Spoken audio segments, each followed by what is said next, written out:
Monsieur Didier Roche, vous êtes le directeur général du groupe Ethnic Investissement. Mais moi, ce qui m'intéresse aujourd'hui particulièrement, c'est la structure UP au niveau des entrepreneurs en situation de handicap. Pouvez-vous nous parler de cette structure? Alors, je suis directeur général et associé du groupe Ethic, ETHIK Investment.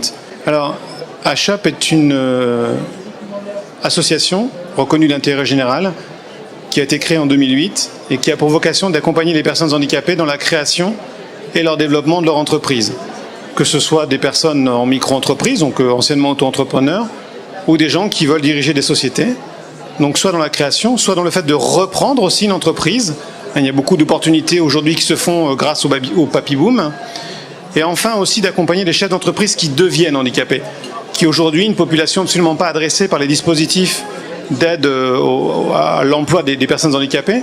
Et donc on s'intéresse aussi à cette population-là. Donc 3 moments dans la vie de l'entrepreneur, soit la création, soit le développement, la reprise, mais aussi si le handicap apparaît dans le moment de l'exercice de la fonction de chef d'entreprise.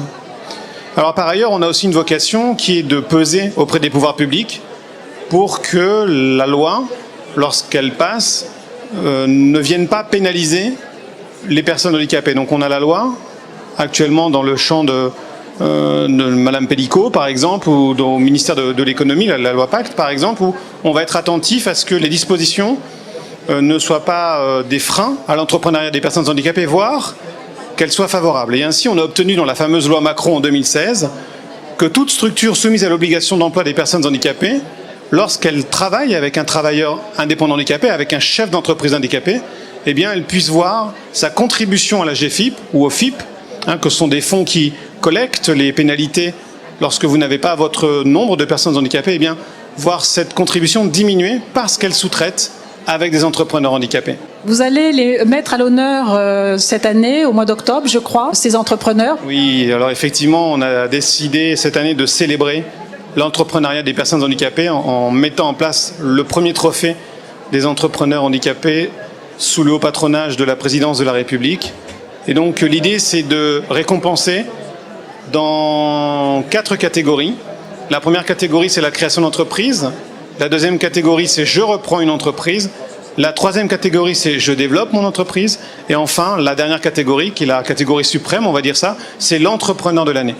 Donc on a décidé d'avoir une énorme activité sur le mois d'octobre, dans le mois qui précède le mois de la semaine pour l'emploi des personnes handicapées, ce qui permet de maintenir un peu l'information médiatique sur les personnes handicapées dans le champ de l'emploi. Et donc ce trophée aura notamment comme membre du jury l'ancien ministre M. Christian Sauter.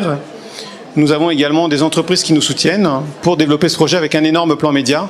France Info par exemple, le groupe Les Échos et d'autres sont très intéressés et déjà partenaires sur ce projet.